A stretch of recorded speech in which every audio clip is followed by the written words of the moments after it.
So here Lord Krishna is explaining to Arjuna the tranquility of a person in Krishna consciousness. So actually everybody in the material world is predominantly searching for peace, a state of peacefulness, a state of full satisfaction. If one is fully satisfied, then one becomes peaceful. This is seen, what we call contentment. When somebody becomes content or contented, then generally someone who's very contented, they have no more aspirations. In other words, that inwardly they are feeling completely satisfied. So to be content, one has to be fully satisfied. When we use the word fully, we use the word fully in many ways. Full. So full means complete. And that which is not full, we can say is incomplete. So everybody wants to be full. They want their belly to be full, isn't it? Everybody likes to have their belly full. They like their bank balance to be full. They like their house to be full of nice things. Nice wife, nice family. They like a wife also. She must be full. She should be very beautiful. And nice children. Children also. A full house. Full of children running around. One has nice cupboards full of food. Isn't it? We like to have lots of food in the cupboard. Lots of money in the bank. And one likes to have very satisfied mind. So the mind should always be satisfied.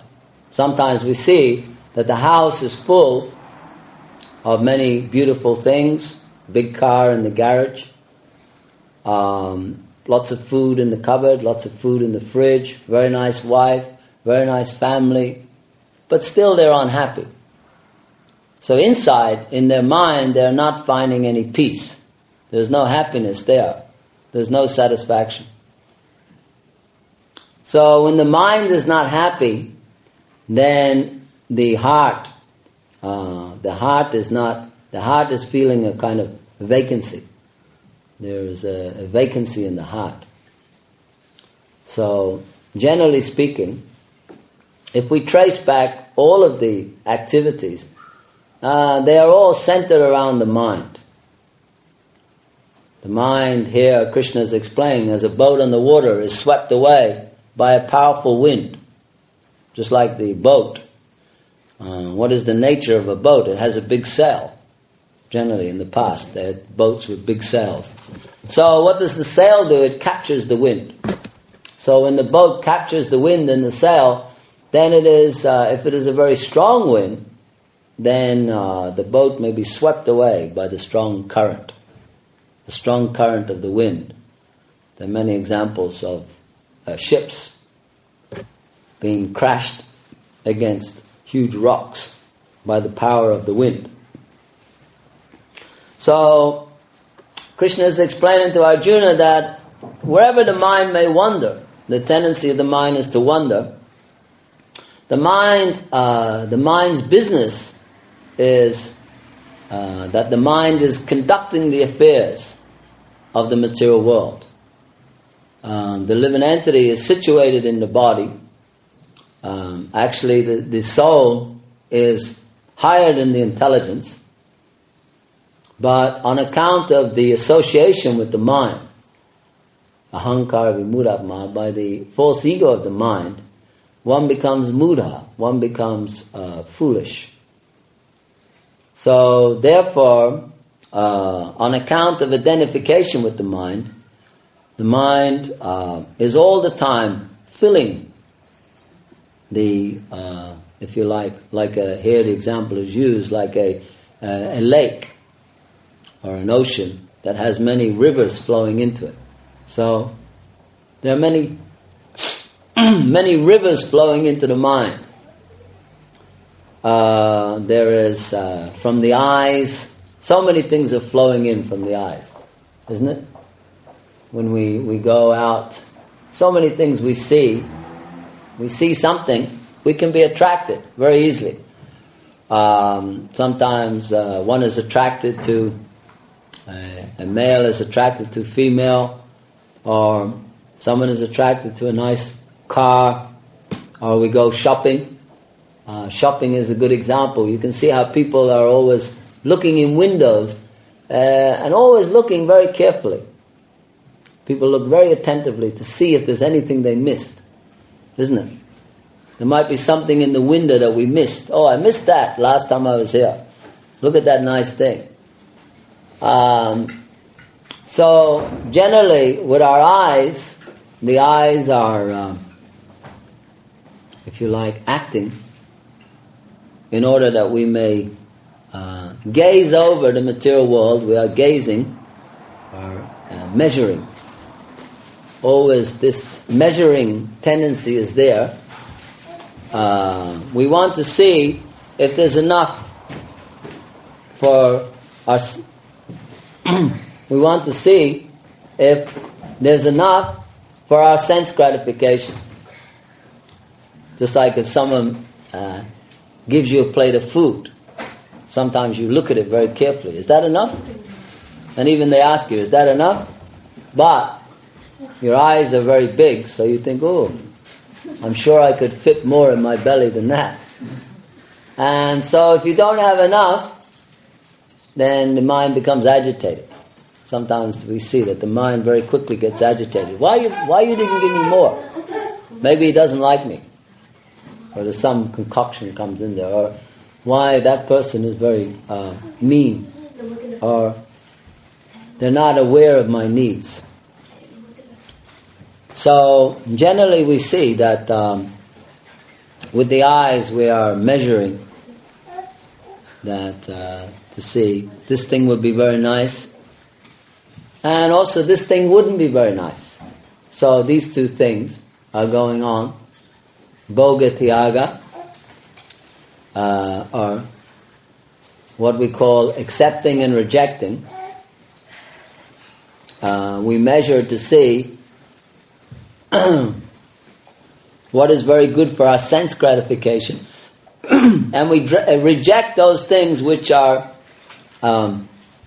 adverse to our sense gratification, or things that won't give us full satisfaction. So therefore the mind's business is to conduct the affairs of the senses in the material world. Indriyana, here it says Indriyanam. Indriyanam, of the senses, he certainly charatam, while roaming. So this roaming of the senses, everyone is roaming around the material world. We come into this material world, we've all come in at different locations. But regardless of where we come into the material world, the business is the same.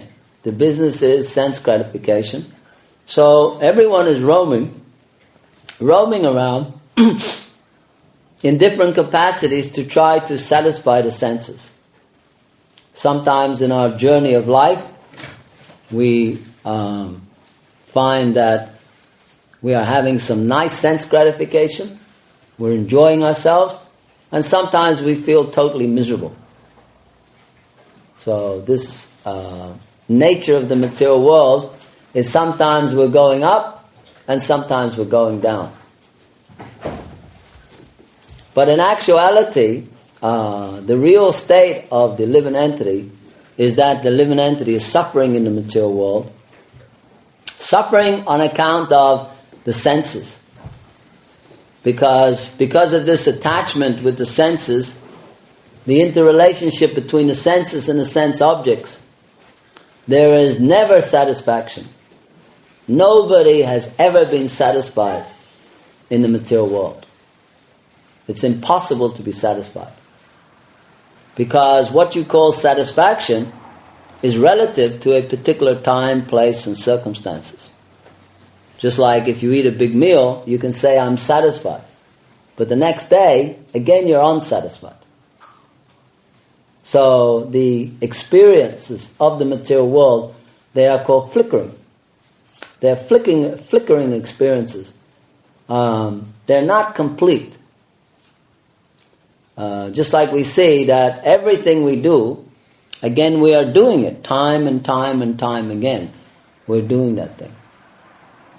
People are every day drinking so many cups of tea, smoking so many cigarettes, watching so much television, engaged in eating so much or whatever. All of these things we are completely, always repeating over and over and over again. And the satisfaction that we get from these things is very minimal, a minimum satisfaction. So in the material world, the nature of sense gratification is that familiarity breeds contempt. It becomes contemptuous. Actually, everyone feels contempt for the material world.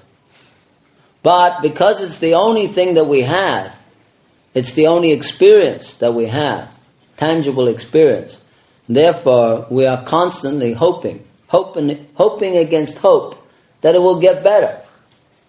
Somehow, something will happen that will make it better. This is everybody's dream. Therefore, this world is a world of dreamers. Everyone is dreaming that something is going to happen. In the material world, we're dreaming that something material is going to get better. And spiritually, we're dreaming that something spiritual is going to get better. There's no difference. If you're a spiritualist or a materialist, there's no difference. The same desire is there. We want to be happy in spiritual life, or we want to be happy in material life. The same aim is the same. I want to be happy. So therefore, everyone is hoping that something will happen that will make things better. So this is called struggle for existence in the material world. Everyone is struggling. The same struggles are there. We are struggling constantly with the same things. In our childhood, we had struggles. In our young age, we had struggles. In our teenage years, we had struggles. In our middle age, we will have struggles. In our old age, we will have struggles. And finally, death is the biggest struggle. So, the whole idea of Lord Krishna's teachings is to understand that the struggle of the material world is not our real business. Because why are we struggling? We should understand that very carefully. Why the struggle? Here it is explained that just like when the rivers are flowing into the big ocean, the previous example was when the wind catches the sail, the boat is in the sea, the wind catches the sail, it can carry away the boat very easily, isn't it? But now another example is used. Another example is that even though so many rivers run into the sea is not affected. The sea is not affected by all those rivers. Neither does the sea increase. Just like you see, the sea, so many rivers are running into the sea, but the sea does not actually increase. It doesn't burst its banks. It doesn't suddenly flow up into the land. If you go to any coast around England or any country, you will find that pretty much the same ocean is in the same situation. It may be moving very, very slightly. I don't know, maybe 1 inch every 5 years or 10 years, whatever they say. But generally you'll find that the ocean is exactly where it was last year, the year before, the year before, the year before. Now that's even though so many rivers are coming into that ocean. So much extra water is coming in. So this example is used by Lord Krishna that when the mind is situated in Krishna consciousness, then when the mind is actually situated in Krishna consciousness, then even though there may be so many disturbances of the mind. There may be so many, rivers flowing into the mind. Now, what are the rivers? They're the senses. And the senses are coming into the mind. So even though there may be so many disturbances in the material world, the devotee is never disturbed by these things. Never disturbed. Now why? Why is the devotee never disturbed? Generally we see, and practical example, there are many boys and girls, before they became a devotee, they were drinking, smoking, chasing after women, going to nightclubs, watching television, listening to the radio, playing Ludo, or snakes and ladders, or whatever they were doing. They were doing all sorts of stupid activities, isn't it? Listening to heavy metal or rock and roll, and reading all sorts of mundane magazines and stupid things. So they were doing all those things. It's not that they weren't doing. And suddenly they stop. So not only do they stop, but they stop for the rest of their life, hopefully. For the rest of their life, these things stop. So that means that there's a very enormous change coming about. Otherwise, how can they suddenly stop these things? These things are second nature. Just like intoxication, sex, meat eating, or eating all sorts of foods, and listening to music, and associating with the opposite sex. These are all second nature. Everyone is doing it. So how does the devotee stop? He stops because he becomes situated in the self. Now, the difficulty with spiritual life and material life is that if one cannot distinguish what is the self, then he cannot become situated in the self. So in other words, Krishna is explaining that all of the affairs of the material world are conducted because one is in a condition of avidya, or one is in a condition of ignorance. So in actuality, if you trace it, you'll find that as long as you remain in ignorance, you cannot stop this blowing of the boat, the mind, this mind moving here, moving there, just like the wind. The wind is blowing the boat in one direction, and when the wind changes, again the boat is sent in another direction. So the mind is like that. 1 minute you're chasing after someone, then you're rejecting that person, you're chasing after someone else. 1 minute you're chasing after one thing, then you're chasing after another thing, you're chasing after this thing, that thing. If you study psychology, then you'll find that there's always alternating attachment and rejection. Different levels of attachment, different levels of rejection. And the mind is always constantly changing according to its determination. The mind is actually controlled by determination. Everyone in any sport or any particular path of life, there's always a determination. Just like if you want to become a big businessman, you have to be very determined. If you want to become a great athletic, if you want to become a big movie star, if you want to become anything, if you want to achieve anything, you must have determination of the mind. That determination comes from one's intelligence. So Krishna explains in the Bhagavad Gita that there are lower and higher energies, just like the senses are lower than the mind. If one has control of the mind, one can actually control the senses completely. The senses will never disturb you. Even under the greatest situation, the greatest test, if one has control of the mind, he will never be disturbed. You see? But if one doesn't have that determination, then any little thing can distract. Any little thing can distract the mind. So that determination, Krishna explains that this is called the Dami Buddhi. This is the Buddhi. Buddhi means intelligence. So this Krishna says that I am in the heart and I am giving the intelligence. Who to? Who am I giving the intelligence to?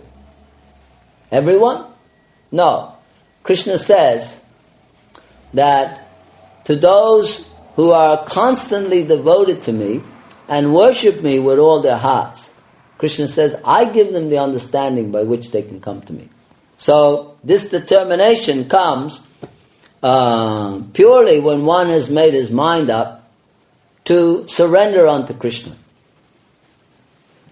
So the determination is the determination to surrender. Therefore Krishna says, Sarvadhamam prityaja mamekam saranam vraja hang tang sarvapapebhyo mukshishami masucha. So Krishna is saying, give up everything, all of your mental speculation, all of your ideas, all of your so-called mundane intelligence. You give up all these things, surrender unto me, and Krishna says, don't be frightened, don't worry, don't be in anxiety. There's no more anxiety, he says, because I will give you protection, do not fear. So the greatest fear of the material world is that one will actually become servant of the senses. This is the greatest misfortune of life. Every single animal, every single creature on this planet is a servant of his senses. If you study animal psychology, biological chemistry, whatever you study, you will find that every single living thing on this planet is living under certain conditions. And those conditions are all sensual. Sensual conditions. Is it or is it not? They're all sensual conditions. You are living completely under your sensual conditions. You're totally and utterly, helplessly addicted to the sensual concept of life. That is the nature of the material world. Therefore, what is the difference between an animal and a human? It's just different types of sense gratification. An animal can eat something in the just like you see birds. I don't know what they're eating, but sometimes they look like they're eating rocks and stones or anything on the ground, pecking away. Chickens. You see other animals, they're eating in the rubbish. Other animals are chasing after rabbits or chasing after this or chasing after that. So they're eating whatever is found within its particular jurisdiction or its area of sense gratification. So human being, more intelligent, but simply more intelligently engaged in increasing the varieties of sense gratification. In other words, all a human's real qualification of life is that it has increased his sensuality.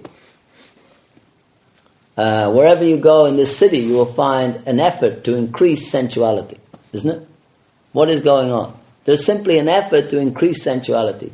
Better nightclubs, better pubs, better discotheques, better restaurants, better fashions, so people can decorate their body very nicely, so they can make their ugly, smelly body smell nice, look nice. Cheating, isn't it?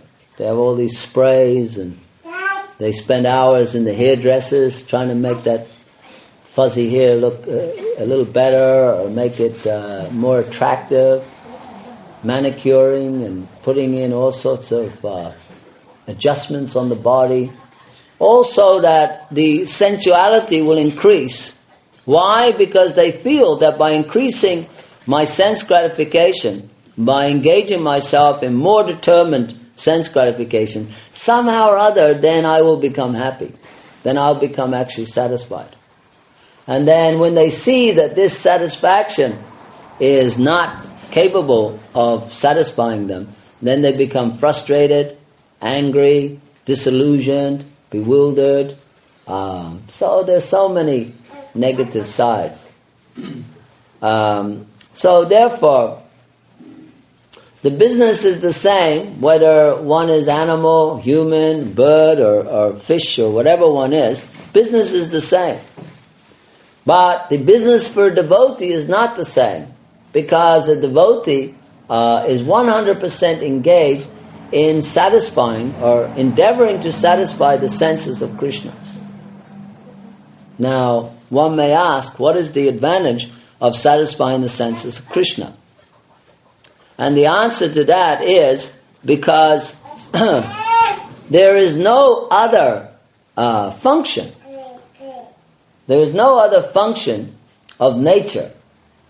Nature means, if you like, facilitating. Nature is there to facilitate. Just like you need food, nature gives you food. You need bricks for a house, nature gives you bricks. You need a house. You need water, nature gives you water. You need air, nature gives you air. You need to have a partner, nature gives you a partner. Just like if it was all males, it'd be a problem, wouldn't it? Because suppose the whole planet was all male, then it'd be a bit bewildering. Because one needs female. So with every male there's a female. Sometimes more females or whatever. But the point is that male needs female, nature provides. We need clothing, nature provides. We need a nice scenery, nature provides. Isn't it? You can see this practically, that just like when you go to a hotel, what is the business of the hotel? It's to provide, isn't it? Its only business is to provide. It has to provide you a nice bed, it has to provide you nice booze, nice restaurant, nice warm condition. It should be nice and warm in the hotel. It should provide you a nice gardens, a swimming pool, a sauna, massage, a medical center, isn't it? It can provide so many things. And most of all, it should provide a bed partner, isn't it? So people go to hotels mostly for sex life. So either they bring their bed partner or they find it there. So the hotel is there to provide. So the material world is like a hotel, isn't it? It's like a big Holiday Inn floating in the sky. And everyone is checking in. They're seeing that, I want to check in here. I can find some nice apartment. And I find myself some nice cozy living situation. So everybody is trying to get a nice living situation. So, but in order to enjoy the hotel, one must have money. So money must be there. You must have some qualification. Every single thing requires qualification. So we require qualification to enjoy in the material world. We require qualification to enjoy in the hotels. So some people are very qualified, then they get a big apartment, they get a very nice arrangement. Those who are less qualified, they get a less apartment, A category, B category, C category. And if you're very unqualified, you end up washing the pots in the kitchen, isn't it? And hoping you get a few scraps from the restaurant.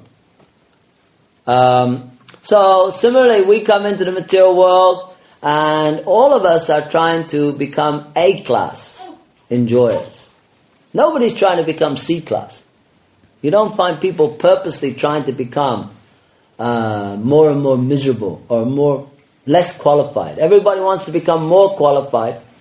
They want more qualified arrangement because in order to enjoy better, they need to increase their qualification. And in reciprocation, according to their qualification, then nature gives us a certain type of body, prakriti kriyamanani, guna karma sarvasha, that we get a certain type of guna, certain type of karma, certain type of sense gratification.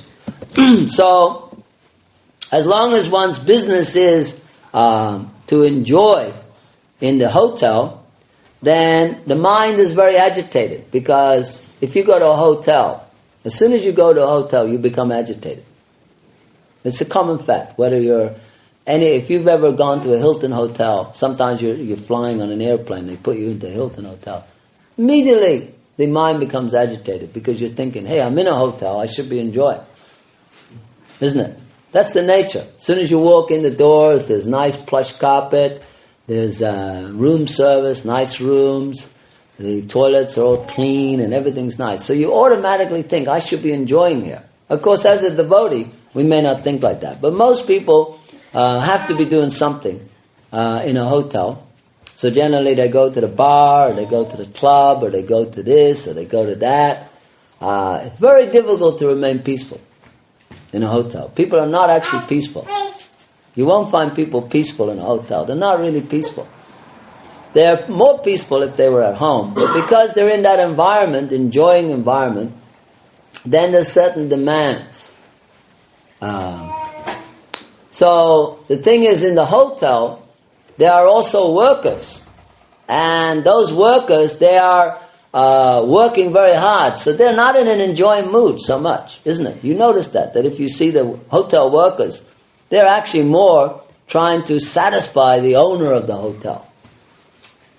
So they're also very busy in the hotel, but their purpose is different. You see? Their purpose is different. Why? Because they understand who is the owner, who is the proprietor. And because they're aware of who is the proprietor, who is the owner, therefore they're aware of their position to serve the owner. You see? They're aware. Now, because they render nice service to the owner, then they also become satisfied, but in a different way. They become satisfied in a different way. They become satisfied because the owner of the hotel allows them certain pleasures related to the hotel. And because they are taking those particular pleasures with the authority of the owner of the hotel, therefore they are not needed to be qualified. They don't need to be qualified. Just like if a woman is sweeping the stairs in the hotel, she can also enjoy in the restaurant if the owner allows her. The owner says, yeah, go and take a meal in the restaurant. It's quite common. So she can also enjoy in the restaurant even though she's not particularly qualified. She may not have so much money or she hasn't come as a guest. But because the owner is satisfied, therefore the workers within the hotel, according to the desire of the owner of the hotel, they can also become happy. So similarly, with the two types of living entity in the material world, there are those who are trying to enjoy the material world, and according to their own qualification, according to their own capacity, according to how much money they've got or position they've got, they want to enjoy the material world. Therefore they are very busy, but their mentality is that they don't care who's the owner of the hotel. Their only interest is in what the hotel can do for them. Usually the only time they're interested in the hotel owner is when something goes wrong. And then they want to see the manager, they want to see the boss, to give him a good telling off as to why he hasn't provided the right facilities. When things go right, nobody ever asks for the hotel manager. Nobody ever asks for the hotel owner. Generally, when they go to a hotel and they have a great time, the last thing they worry about is who owns this hotel. It's the last thing on their mind. As soon as things go wrong, then they want to know, hey, who's running this place? I've spent good money here. I want to know who's running it. And they want to chastise them or tell them off or get a refund or get a better room or get a better facility or get someone sacked. So generally when they want to get hold of the owner of the hotel is only when their selfish interests have to be fulfilled. So similarly, that is the difference between the materialist. The materialist is always trying to satisfy by exploiting the material world. He wants to satisfy his material senses. Therefore, at any moment, he can be carried away by the strong impulses. Vacha vegam, manasa krodha vegam. These vegam means pushing. Vacha vegam, pushing of the mind, pushing of the tongue, pushing of the belly, pushing of the genitals, pushing of anger. This anger, pushing, illusion is also pushing, bewilderment, all these things are pushing. They are always pushing us, and we can see that these are very strong pushing. Not a very weak pushing, very strong pushing. Someone spends his whole life being pushed by the tongue, belly and genitals. That is the story of the material world. If you study all the different species, you will find that their whole life, from the moment they're born until they die, is simply being pushed by the tongue, the belly, and the genitals. Now, there's no other, if you look at animal kingdom, you'll find that there's, practically speaking, no other real reasoning for the behavior. Now, in the human form of life, if you find people from the moment they're born until they die, Similar types of pushing are going on. But particularly the human is pushed by the mind. Therefore, the human is in a much more precarious situation, much more dangerous situation, because the mind is a very powerful enemy. And when the mind pushes, then all sorts of chaos can come about. Just like we can see that the animal is fearful. So the animal defends with his paws or his nails or his teeth, or he may have some sort of poison or something. He defends himself. Now when the human gets paranoia, just like we see atomic warfare, it is manifested from paranoia, isn't it? Paranoia of the mind, fear of the mind that this country is going to attack me, that country is going to do this, that. Therefore they create atomic bomb, so as that when that country tries to attack them, they can wipe out every single person in that country. That would be their aim. That would be their pleasure. To wipe out every single person, so that not one single person would be left to attack them. Now that is mass paranoia. Because if any country attacks you, it's usually only a percentage of the people that attack you, isn't it? You can't have everyone attacking you. So if you have, let's say, Russia attacking you, okay, there might be 1.8 million soldiers, 2 million. But you wouldn't have 120 million people attacking you. So therefore, that is the nature of the mind, that the mind always causes great, great problems. Because when the mind is not controlled, then these activities of eating, sleeping, mating and fearing become very, very complex. They become very, very increased. Just like an animal is living in a small hut, making some wood or something like that, and the human being is making big 25-story skyscraper, 40-story skyscraper. But the same thing is there, to live in that building or to work in that building. But because the mind is feeling that that's an important arrangement to be made. Just like if you go to New York, Manhattan, you find all these buildings going up and up and up. There's so much land in America. Most of America, probably 70%, has no one living on it. If you drive around America, you'll find this huge, vast areas of land. But everyone's in Manhattan, all going up to the sky. There's like 20-odd million people all climbing up these 25-story buildings. In some buildings, there's 30,000 people in one building.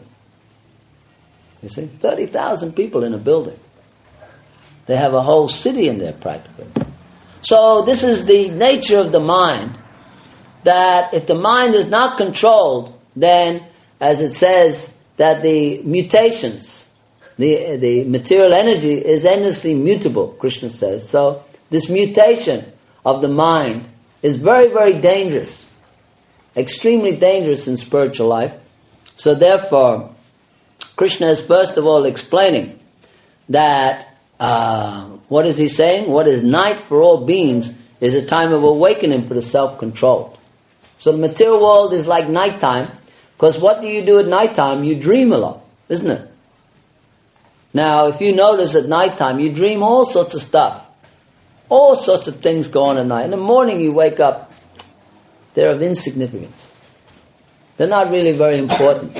Just like you might have dreamt that you became a great pop star and you had thousands of fans and you're doing TV interviews and people were chasing you around. When you wake up in the morning, you realize that actually you work on a dust cart and you just get on with your job.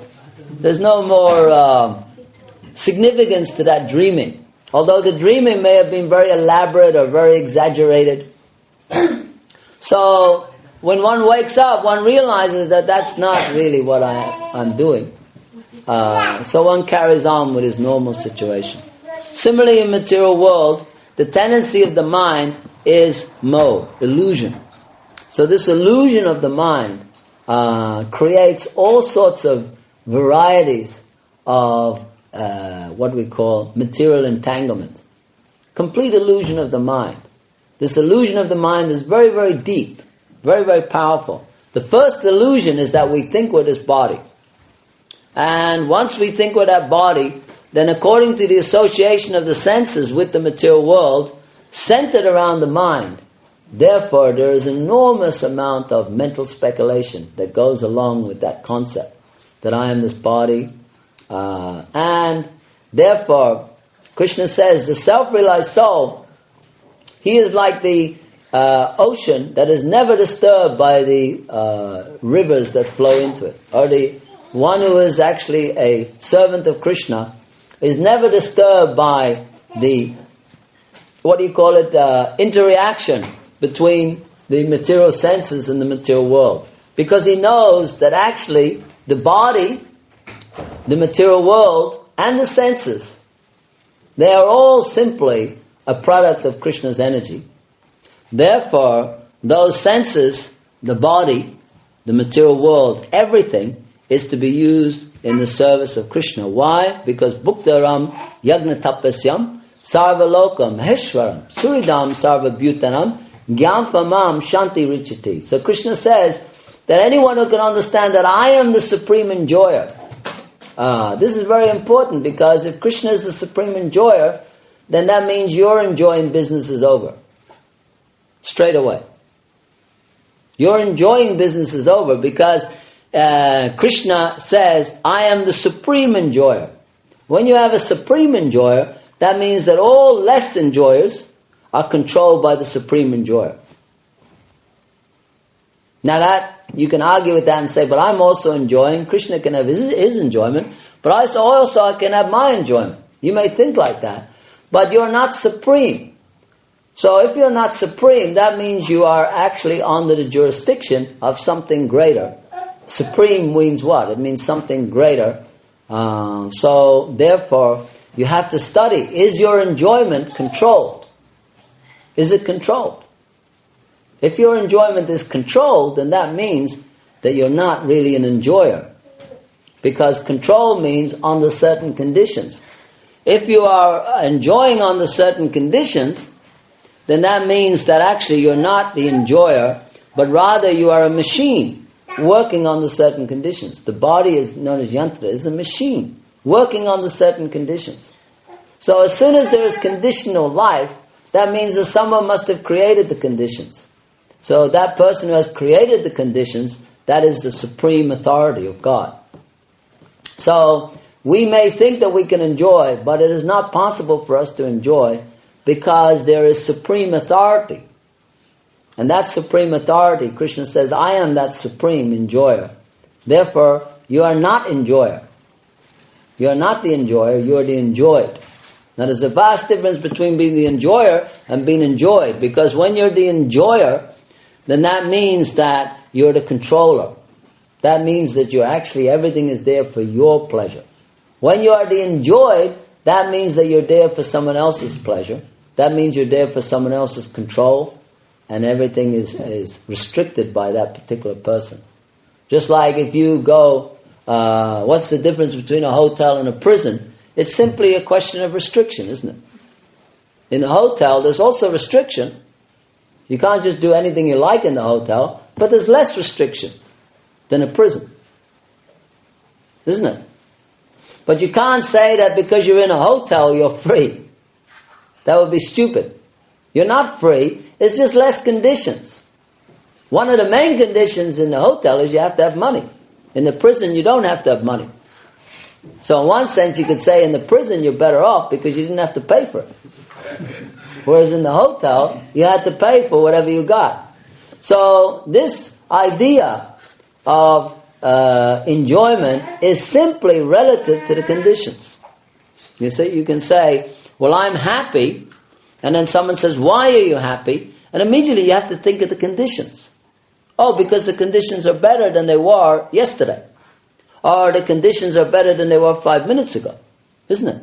Or the conditions are better than when I lived in Australia, or when I lived in Africa, or whatever. You always try to relate to the conditions. If someone says to you, why are you happy right now? Why are you happy? If you think of all the things that you think you're happy, they're all related to certain conditions that have existed in the past.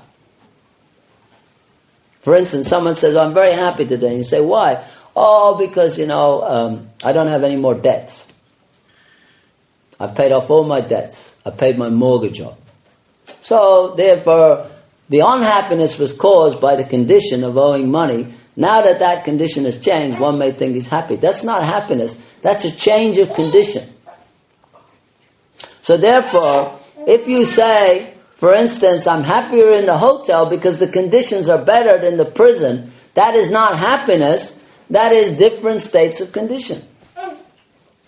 So conditions cannot give happiness.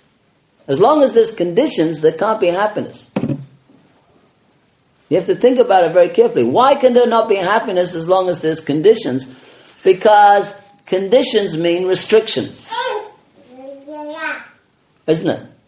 If there's any condition, just like when you do a contract with someone, there's certain conditions. When you have an agreement with someone, there's certain conditions. That means there's certain restrictions. Now, what is the conditions of the material world? The conditions of the material world are given in the Bhagavad Gita. The whole Bhagavad Gita is explaining the science of the material world, what is matter, and how it works on the various conditions. The predominant condition is birth, old age, disease, and death. So if you can get free from old age, you can say, I'm happy, because I didn't get old. If I didn't get disease, you could say, I'm happy. If I don't die, you could say, I'm happy. But there, because you can look at that deeper, that you can say, at the moment I feel happy. Why do you feel happy? Because a while ago I was miserable, but now I'm not so miserable. So I feel happy. But that's not happiness. That's a change in the conditions. So Krishna is explaining the ocean is a very good example. Why? Because the ocean is very unaffected by any conditions. Isn't it? Why isn't the ocean a good example? Because the ocean is so great that no matter what conditions you put on the ocean, it doesn't get affected. Just like even when there's a big waves on the ocean. But down below the ocean is very calm. There are so many billions of fish living in the ocean quite happily. Under any conditions, they're living very happily. Why? Because they've taken shelter of something great. You see? Because they've taken shelter of something great, therefore within that greatness they can exist. Now, the reason that we cannot be happy in the material world is because we haven't taken shelter of anything great. We've taken shelter of our mind. We've taken shelter of our body. We've taken shelter of a little piece of land or a house or something related with the body. So we haven't taken shelter of anything great. Therefore, we're always in anxiety. We're always in anxiety because we're in a very weak condition. We're in a very weak condition. Our weakness is that at any moment we can be destroyed by the conditions of the material world. Just like if it becomes too cold, we die of hypothermia or pneumonia or TB or so many different diseases. If it becomes too hot, we become sick, we die. Isn't it? If we become too poor, if we become too hungry, if we become too sad, isn't it? All of these things cause a fatal condition or fatality. So therefore, we can see that in the material world, for us to be happy, we have to create certain conditions. But Krishna is saying, if you take shelter of something great, if you take shelter of God, then there's no more a reliance upon the conditions of matter. You become no more reliant upon the material world. You become no more reliant upon the condition of the material world. And that is actually freedom from material life. And one actually becomes completely free. Now one may say, but a spiritualist is just as conditioned as a materialist. Yes, the spiritualist is also living under material conditions, but the difference is he knows who's controlling them. Therefore, he is not subjected to the same, if you like, he's not subject to the same rules and regulations. And you see that in a hotel, getting back to that example. Anyone who works in the hotel, they have a certain unrestricted access to the hotel. Because they are working under the direct controller of the hotel. Therefore, they have more access than the person who goes into a hotel. Why? Because they have the authority. Similarly, if one surrenders unto Krishna, then one automatically has more access to the material world. But he has no desire for that. Why? Because he is busy satisfying the Supreme Personality of Godhead. Therefore, it's not that the devotee is loser. It is not that the devotee has to restrict himself or restrain himself. He doesn't have to do these things because his only business is to give pleasure to Krishna. His only business is to give satisfaction to God. Therefore, within the material world, the devotee is free because he is directly under the protection. Therefore, Krishna says, Mahatmanas tumam partam daivam prakritam asritya. They are the Mahatmas, the liberated soul, they are under my protection. Because they're protected by Krishna, they are never subjected to birth, old age, disease and death. So the devotee never dies. Why? Because he is eternally situated in the spiritual world, even while residing in the body. And all of these changes of the material world are insignificant for the self-realized soul. And that is true freedom from the conditions of the material world. There are many examples in Vaishnava literature of great Mahatmas who are not under the restrictions of this material world. Okay, we'll stop there. Is there any questions at all?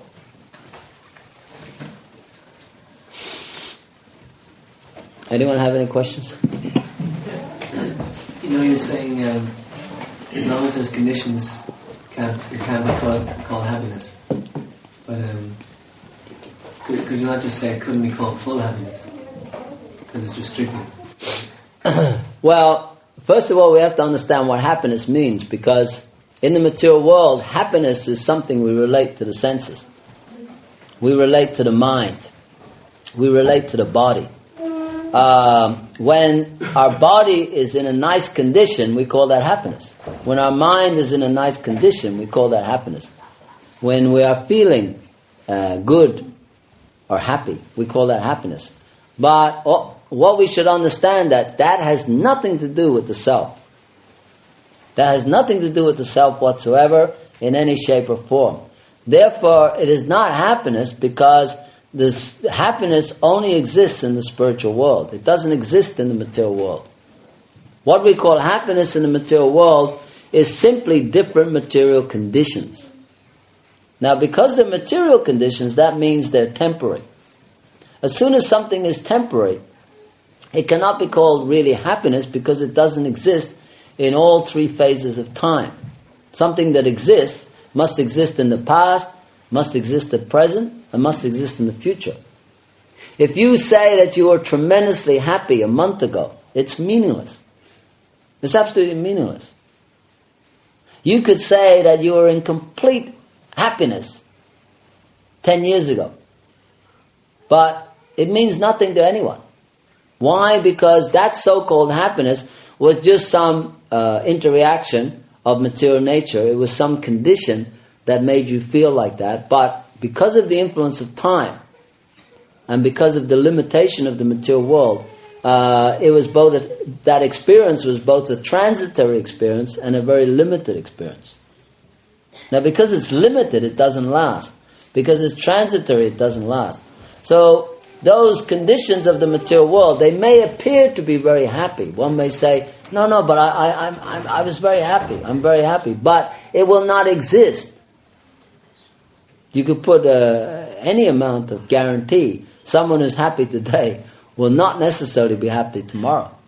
Will not necessarily be happy next week. So even because what we call a material condition of happiness, even if we call it like that, but the thing is, it's not happiness because it's simply dependent upon temporary conditions. Now, happiness, Krishna explains, happiness comes from the soul. Therefore, when we talk about spiritual happiness, it's not like a material happiness. It should not, as soon as we say spiritual happiness, people think that, what you mean is another material condition. Because they think it's like the frog in the well. The frog is living in the well, so whatever goes on in the well, he thinks that is reality. So if you mention that there's something outside of the well, he can't relate to that, but he can relate to something better going on inside the well. In other words, if you say to the frog, well, outside the well, there's not so many creepy crawly spiders. So he can relate to that because he can think, oh yeah, that means that when I get out of this well, there won't be so many spiders. That sounds good, so I feel happy about that. Yeah, I can accept that. Isn't it? So if you tell him something related to what's inside the well, that will get better. For instance, we say in spiritual life, oh, your miseries will go. Oh yeah, I can identify with that. Because we're having miseries here, so we think that in the spiritual world there should be no misery. Isn't it? But that is not actually a real understanding. Because, again, it's relative. What you call misery only exists in the material world. So how can you say there's no misery in the spiritual world? Because it doesn't exist. So how can you say there's none of it? You understand what I'm saying? In other words, everything here is negation. If you say there's no old age in the spiritual world, it's not that there's no old age in the spiritual world. Age doesn't exist. So you can think that if there was no old age, I'd be happy. But that's not actually reality. You understand what I'm saying? Just for instance, you say, oh, I had a really bad time yesterday. I had a really bad time. But time doesn't exist in the spiritual world. So you can't say there's no bad times in the spiritual world. Because time doesn't exist. So therefore there's no question of these things. So therefore it's like the frog in the well. When you talk about spiritual happiness, you try to equate it with something, some condition, that there shouldn't be this condition. Oh yeah, I can understand that. Prabhupada gives a very good example of that. He said that there's some coal miners in Sheffield. So this Christian priest went there to preach to them. So when he was preaching, these miners, they'd never really been educated. They spent their whole life in the mine, on the ground, very deep on the ground. So they were asking the Christian, who's this Jesus? Does he work here? They didn't know. They didn't know even they hadn't heard of Jesus. So they're saying, does he work here? What number is he? They wanted to know what number, because everyone has to have a number in the mines. If he hasn't got a number, they couldn't figure out who's this guy. So they said, what number is he? So the priest said, no, Jesus doesn't work here. He doesn't have a number. So they said, oh, he does. Well, where does he live? So they were trying to find out. So the priest, he thought, well, I'm going to have to shock these guys because they're pretty ignorant. So he said, if you don't believe in Jesus, you go to hell. So they said, hell? What's hell? So then the priest said, well, if you go to hell, it's dark, it's horrible, creepy, crawly things there. It's very, there's fire, there's fire there and this and that. And then they said, oh, but this is just like a coal mine. So why should we worry? We're already here. Why should we worry about going there? So what he was describing was just like the mine. But then the priest said, but there's no newspapers.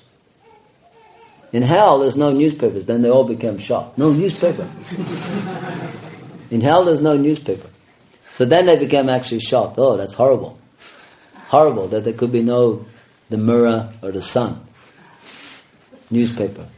So they became shocked. So that's the way that the materialists consider when they study the idea of God, the idea of the spiritual world, the idea of spiritual life. That there may be something missing, or there may be something, in other words, that the suffering should be missing, isn't it? Everyone's idea of heaven is that there should be no suffering, which is a completely ludicrous idea, because that's not what heaven is about. Their idea of heaven is there should be less suffering. Why? Because they think that suffering is the cause of their misery. But actually it's not the suffering that's the cause of the misery. What's the cause of their misery is forgetfulness of Krishna. So therefore, if they become Krishna conscious, automatically all suffering goes. Even if they're in the material world. That is the secret of success of spiritual life. If you read the Bhagavatam, many of the stories are like horror stories of people suffering who are devotees. But they weren't suffering in a material sense. So therefore, this idea that in the spiritual world there won't be this or there will be this or that, these are all mundane speculations. And they have nothing to do with the reality. They're just simply, it's like saying that, if you want to illuminate the sun, then you should bring a candle from the material world. Suppose you wanted to illuminate the sun. So you go to the sun with your little candle. Isn't it? What's the use of flying to the sun with a candle? Your candle in the sun will be of no use. Similarly, what's the use of bringing your tiny speculations to the spiritual world? It will be of no use, because whatever you've collected here, it is simply useless baggage. Don't carry your useless baggage to spiritual life, to the spiritual world. Okay, I think we'll finish here. We'll have Arti. Any other questions, or that's it? I once read a definition of time that said it's something which stops everything happening at once. So how can we understand there's no time in the spiritual world? Okay, again, you see, when we talk about time, we can't describe a non-time situation. It's like, it's not possible, because if you talk about no time, then again you have to relatively look at that and say, well, if there wasn't time, how could there be past? How could there be present? How could there be future? So the difference is that in the material world, time is a condition. You should understand that everything that's here in the material world is also in the spiritual world. But the difference is that here it works under certain conditions, whereas in the spiritual world there are no conditions. Now, it's very important to understand that, because what we call conditions, they are, if you like, laws.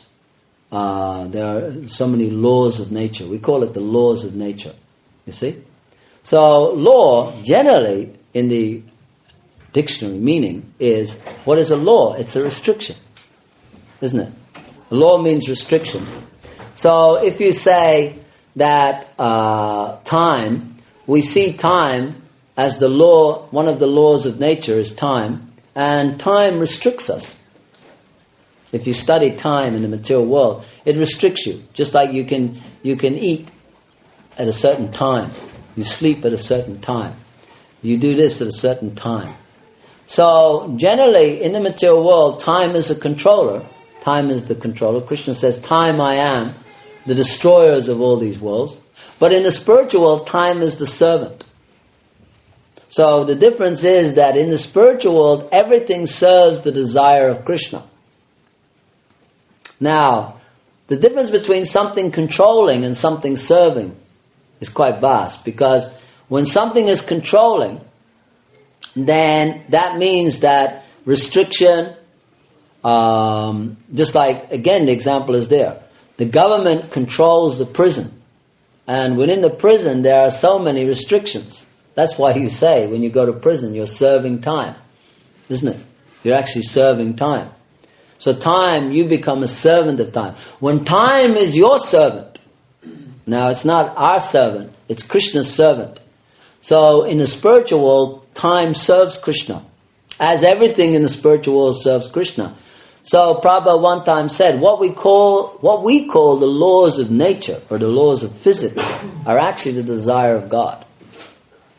What we call the laws of physics are simply another word for the desire of God. So therefore we should understand the law of time is simply working under the desire of God. Now in the spiritual world, the law of time, there's no law of time. Time works under the desire of Krishna, as does everything else in the spiritual world. Therefore, the difference between the material world and the spiritual world is, in the spiritual world there's no measurement. In the material world, everything is measured. You see, if you wanted to give a definition of the difference between matter and spirit, that would be the clearest definition given by Bhaktisiddhanta Saraswati Thakur, that the difference between matter and spirit is that one's measurable and one's not. Immeasurable. So if you can't measure, how can you then discuss? Don't they have a breakdown of the day and which is doing different activities? Yeah, but then it's not measurable. You see, the problem is that when you try to measure it, our only experience of time is in relationship to the material world. So naturally, just like when the gopis danced with Krishna, they danced the night of Brahma. which is an incredibly long period of time. I mean, you're a mathematician. Give me what the calculation of a night of Brahma is, roughly. It's 1/200th of 311 trillion years. Okay. Now that all happened within 12 hours on our planet. So that means something pretty funny is going on, isn't it? You can't. It's either that there's an exaggeration, or that this is the way that Krishna wanted to enjoy with the gopis. So the point is that it's inconceivable, because time, Krishna says, I am, time I am. Therefore, that means that time must be unlimited. Because if time is God, and God is unlimited, then that thing is unlimited. So how time functions in the material world can only be perceived by our very limited senses. So naturally, we try to put some sort of limitation on time. When we talk about the variegatedness of the spiritual world, then it's very impossible to understand, because the variegatedness of the spiritual world is non-different from Krishna. And there's no difference between Krishna's name, Krishna's form, Krishna's pastimes, Krishna's entourage, Krishna's devotees. They are all absolutely one and the same. So therefore, if you can't measure Krishna, how can you measure his pastimes? How can you measure his devotees? How can you measure his entourage? How can you measure the variegatedness of the spiritual world? So therefore, it must be an immeasurable thing. Now, so there's indication given, obviously, that Krishna enjoys in the same way. Just like it says that there's no sun and moon in the spiritual world. So that means, Prabhupada says, there's no electricity. There's no, what we call electricity. There's no need of electricity. So you can understand that the material world, there's an awful lot of electricity. So to try and understand a place where there's no electricity, it's very difficult, isn't it? Can you imagine where there's no electricity? So therefore, that is why you can't understand God by material speculation, because whatever you speculate upon, it will always be related to our body, our mind, our senses, the material world. It's simply we're carrying some limitation. But if Krishna wants to enjoy day and night, that's a different affair. That's a different affair. So if that's Krishna's pastimes, then those pastimes are existing within a certain desire. So that's not like the material world. In the material world, day comes, night comes. We have no control over it. Spiritual world, Krishna likes to enjoy in this way. That's Krishna's prerogative, because he controls all energy. So if you understand it like that all energy is completely controlled by God, then naturally, if God is the supreme controller, then all energy must work according to his plan. So what we call law, the law of nature, that is the plan of God. The law of everything is the plan of God. So in the spiritual world is the complete manifestation of the plan, Krishna's plan. We are also part of that plan. Okay, we'll finish here. Srimad Bhagavad Gita ki jai, Srila Prabhupada ki jai.